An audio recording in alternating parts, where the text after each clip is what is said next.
So, welcome back to Wingers in Defense. All right. Just keep rolling. Welcome back to Wingers. This episode is going onto our YouTube, and for the first time ever, we're getting it on streaming platforms, including Spotify. So I know we're all very excited for that. I'm Joe Camerota, joined with Jacob Ford. Hello. And Christian DeBlock. Hello.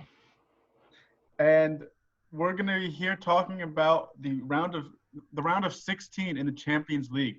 So we have 4 fixtures coming up, and the first one we'll talk about is tomorrow, which is Manchester City taking on Real Madrid in the Etihad Stadium. So, that was a shocker right there. There's a lot of those on this show. So we'll start off with Jacob. What's your opinions for the match?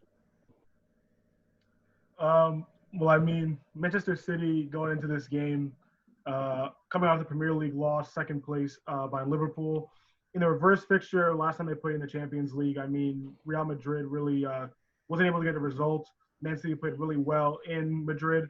And I think, I don't know if they had Aguero for that game or not. I know Jesus did score the equalizer, as Christian said before this call. And this is the third time that City has played Real Madrid at the Etihad, and the last 2 ended in draws. So, this could go either way. There's really no fans there, so not like City will have an advantage. Even if they did have fans, City has no fans anyway, to be honest, so it doesn't really matter if they have fans or not. But I think this will be a good game. I think City will actually get a result against Madrid. Sergio Ramos had got a red card last time out, will not be playing. I think a depleted defense for Real Madrid will cause problems, regardless if Aguero's playing or not. I think City will get a result here, maybe 1-0, 2-1.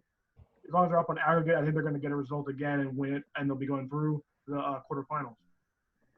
Yeah, I think you nailed it you pretty much nailed every point I had. Aguero won't be fit. Peps came out and said he will not be available for this round of 16 second leg. Like you just mentioned, Sergio Ramos is not available. Got a red card in the first leg, so that's also a big point for Real Madrid. He's their captain. He's their leader. Even though he's very reckless at times, he's still the leader of that team at the moment after the departure of Cristiano Ronaldo. The big point, which also we didn't mention, is Hazard is available. Hazard wasn't available for the first leg. Hasn't really had a great season for Real Madrid. I don't know if I would consider him a flop because he's been hurt, but it's he's going to have to come up with a performance if Real Madrid do want to get through. But the reason why I believe Manchester City will get through is because I don't believe they will be shut out at home. Even without fans, you would expect the potent attack, even without Aguero, to create chances and put a lot of pressure on Thibaut Courtois to make saves. I would expect City to at least score 1 goal, which would then therefore make, I think Real Madrid would have to score 3 because they're down 2-1, or it might be 2, but either way, they would have to win the game. And so I think it would be crazy to me especially without Ramos, for them to get shut out. I don't know what how often Manchester City this season have been shut out at home. I don't even know if it's happened once.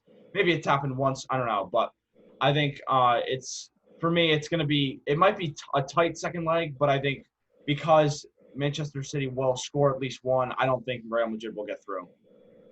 And on top of that, Gareth Bale didn't even make the team for Real Madrid, and I think he's probably one of their best attackers. He's still at his age, and you could argue how much he's into it. He's carried Real Madrid on their backs for multiple Champions League finals.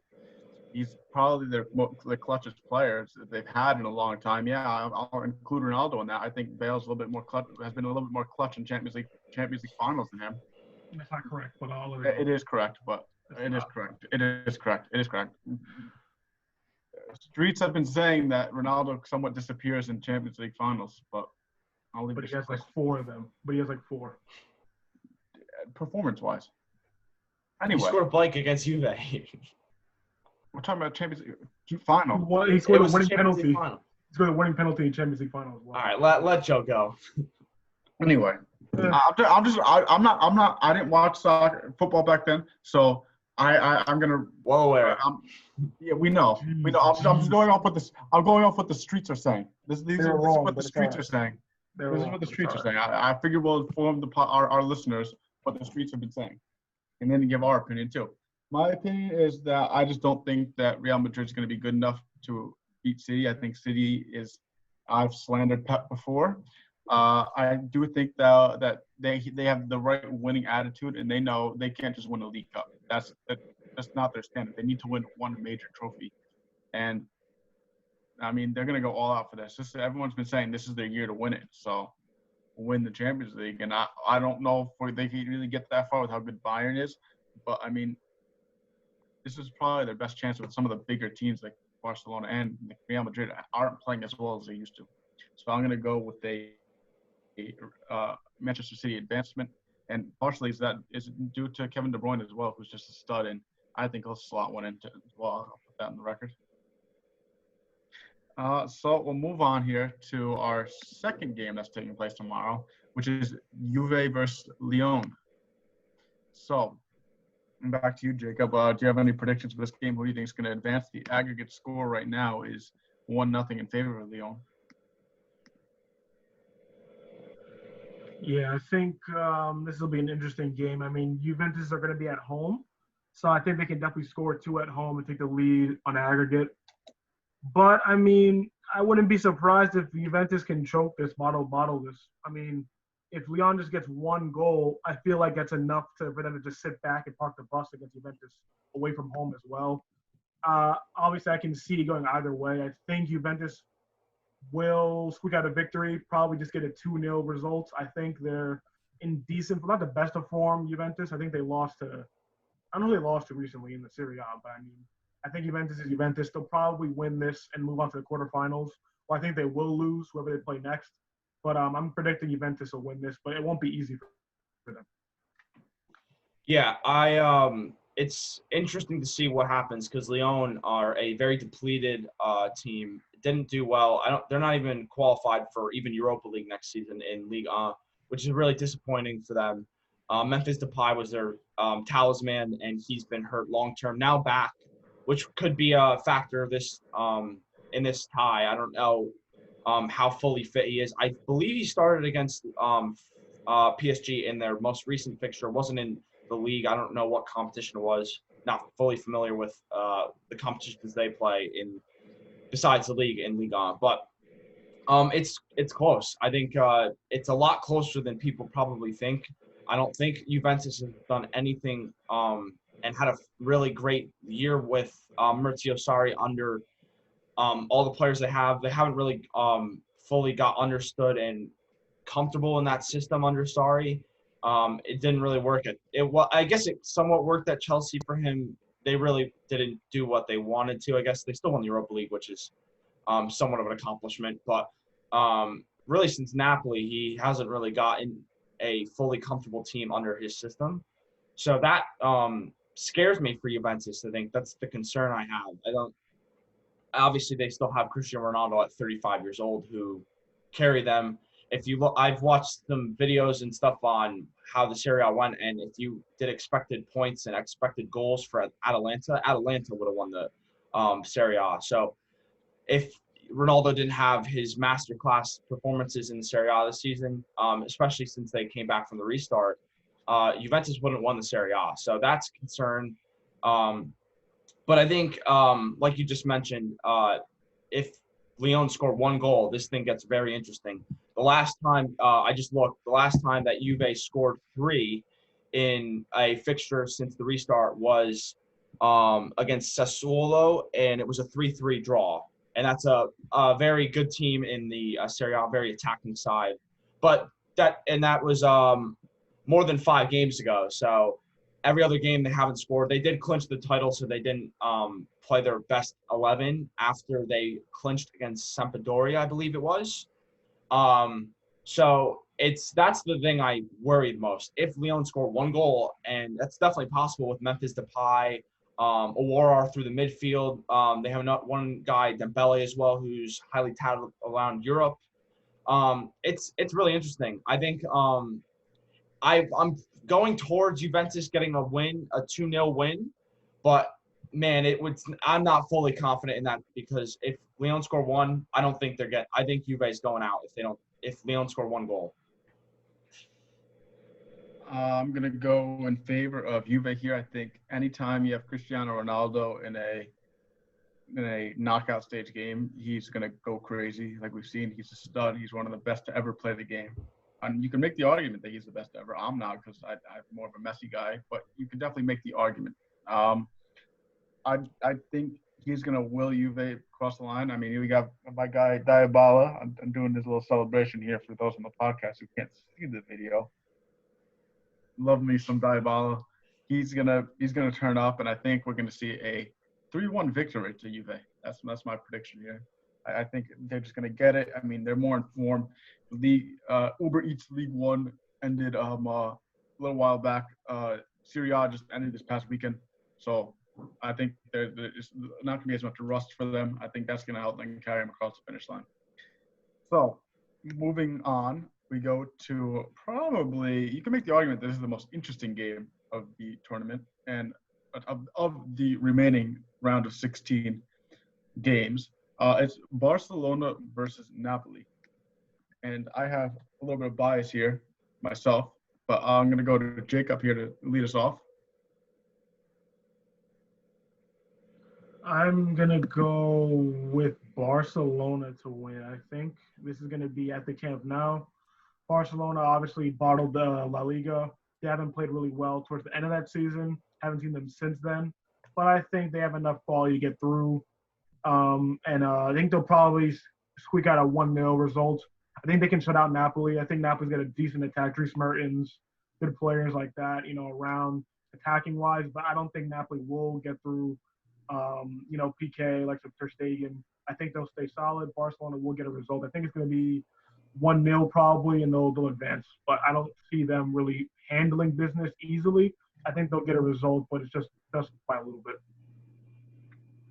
Yeah, so I'm actually going to go with Napoli. I just looked at their last 3 fixtures. They beat Lazio 3-1. Lazio was fantastic this season. Unfortunately, did not win the league. Inter Milan, they lost 2-0, but I'm going to go the previous fixture, but they got a 2-0 win against Sassuolo, who's a top, I think, 7 team in Serie A. So that's 2 good wins, and then in between a poor loss against an Inter Milan team who are looking to win the Europa League, won yesterday against Getafe. But moving on from that, I'm just going to say I don't trust Barcelona. I think this has been one of their worst seasons performance-wise in a while. Obviously, finishing second still is an accomplishment, but in a league like La Liga, is that really an accomplishment? I don't know. It's really a 3-horse league, and Atletico Madrid still haven't been what they wanted to be with João Felix being signed in the summer. So it's really a disappointing season on all fronts. I just don't know what they're going to do besides Lionel Messi. You're asking, and to be fair, the Napoli defense is really solid. You got Manolas is a very good center back, and Koulibaly is. We've all had probably all of our teams have been linked to him at some point in the last 3 years. Maybe not Spurs because Spurs can't. No, we don't. But no, we cannot.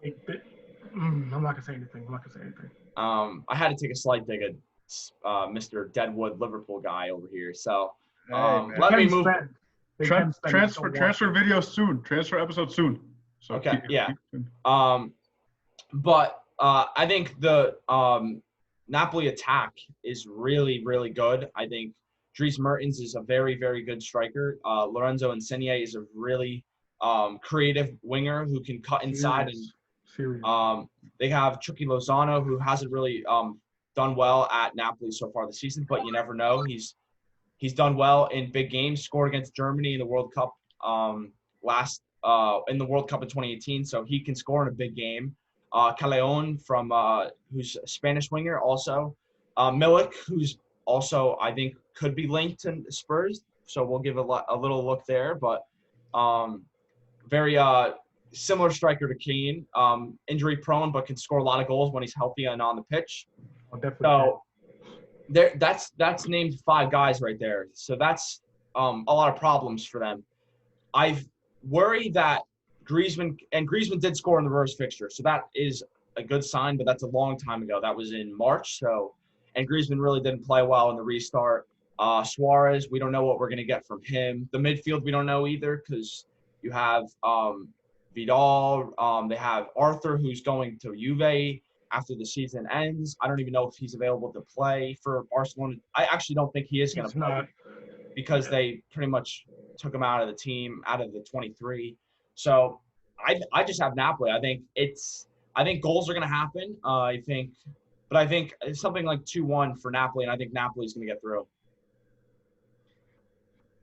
Yes, Christian. Yes, you see the vision. You absolutely see the vision. Let's go Napoli. Those my guys. That's heritage. This is football heritage right here. But yeah, I think Napoli's going to advance as well. I don't trust Barcelona right now. I think they're shambolic. I think the club is kind of teetering on the edge of what's going to happen. What's going on with Messi? Suarez is washed. Griezmann looks like an absolute flop. And I think Napoli, on the other hand, like, again, La Liga's been over for like a couple of weeks now. And then also with their morale being low from not winning the title. Napoli wasn't expected to win the title. Napoli's been on a tear recently, like you said. They beat Juve in a cup since restart. They have a lot of confidence right now. And I think that I'm a big Insigne fan. I'm a big Koulibaly fan. I think those guys are going to turn up, and I think they're going to squeak away a result. And I think that's what's going to happen. I think Barcelona just right now is just not in the right mindset, right frame of mind. I don't think they could just flip it on. They can. It's Barcelona. They have great players. I just don't think it's going to happen. So to our final fixture now of the round of 16. And, I mean, this is going to be such a limited topic right here. It's Bayern Munich versus Chelsea. 3-0 on aggregate to Bayern at Bayern. So, Jacob, you start us off here. What do you think is going to happen? I don't think Bayern should really. I mean, part of me wants to let Hansi Flick play youngsters for this game, because what's the point of risking injury from some of your senior players that are really going to need to have really good games next round? So play your Joshua Xerxes, your younger players in the game, give them some chance to play. Maybe second half, bring on because I think they have 5 subs still probably, right, Champions League. Bring on 4 or 5 youngsters second half. Give the veteran guys that are going to be really big going forward some minutes just to get their feet wet, get them warmed up, but then play your Xerxes, your young guys later. This would be an easy result. I mean, I think Bayern's going to win it 1 or 2-0. No, I think for some reason Giroud will get a consolation goal. I'm thinking 2-1, 3-1 Bayern, but it's not that big of a deal. They're going to move on. Yeah, unfortunately, we're not going to get to see Pulisic against a team that he had some great performances for Dortmund when he was with them. So that's unfortunate. Azpilicueta is not available either. He's also hurt. Willian's not available. Pedro, I don't even know if I think he's done. I think he's on his way to Roma now. I don't know if he's available, but either way, it's a very depleted Chelsea 11. And Frank Lampard's came out and complained, which he's complained a lot in the last 3 weeks probably. Complaining about whether or not I don't know why. I understand why. I do understand why. It's just grow up. You're being a manager for a top 4 team in England. Come on, man. You have a lot of depth. You have a lot of depth coming in with we'll move that's for another day. That's for another day, definitely. I don't know if I agree fully with that, but he's got Ziyech coming in. He's got Werner coming in. He's got depth.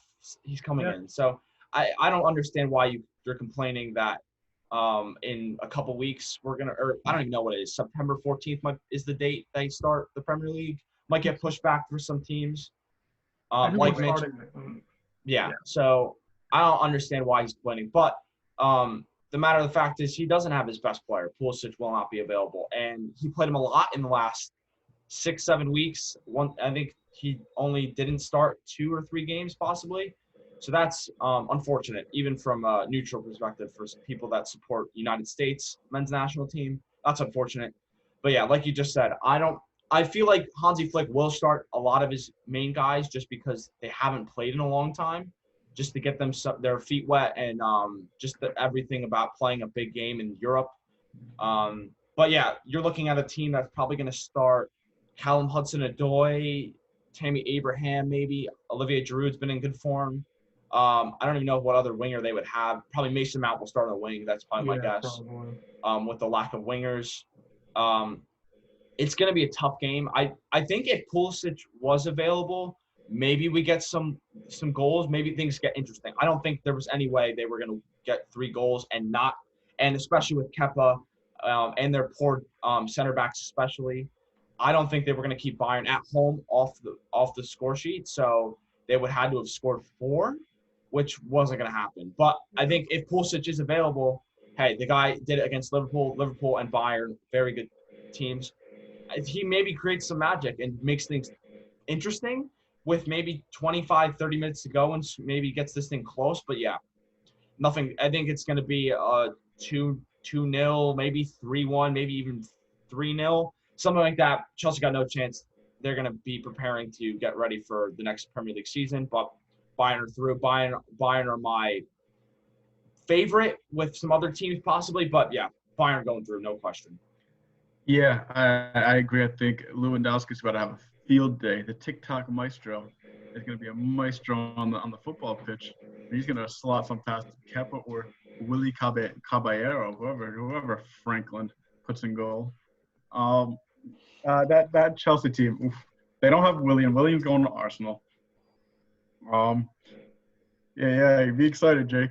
I don't know how I feel about it. Again, that's tomorrow. Tomorrow we'll get to that. Pulisic out. They don't have. I mean, I like Tammy Abraham. I don't think he's not prolific enough to score 4 goals or 3. Yeah, he needs to score 4. It's not going to happen. Chelsea just pack it up, go home, shoot for next season. Hopefully your manager doesn't bottle it. And yeah, well that's it for our episode. Thank you guys for tuning in. Thank you for joining the podcast. For me, Joe Camarota, good friends Christian DeBlock and Jacob Ford. Thank you for joining us. And yeah, thank you. And hopefully we can get this stuff up soon without any trouble. And we'll see you guys soon.